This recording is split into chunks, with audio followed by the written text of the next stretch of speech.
Hi, I'm Matthew Courtney. Welcome to Spreadsheet Fundamentals. In this video, I will be showing you how to calculate the range. Before we look at a spreadsheet, let's take a moment to consider the syntax. The range is simple to calculate manually by subtracting the lowest number in a distribution from the highest number. If you don't already know the lowest and highest number in a distribution, you can use the min and max functions as you see on the screen. Simply type equal sign followed by a max function in parentheses, a minus sign, and end with a min function in parentheses. If you want to find the range for a subset of scores, you can use the min-ifs and max-ifs functions as demonstrated below.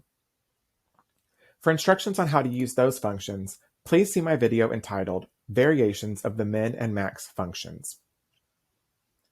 Let's take a look at how this function works in a spreadsheet. Column A lists a series of test scores. To find the range, I will click in cell E3 and type equal sign, open parentheses, MAX, open parentheses, and select column A. Close parentheses, minus, open parentheses, MIN, open parentheses, select column A, close parentheses, enter. The range is 47. In this video, I have shown you how to calculate the range.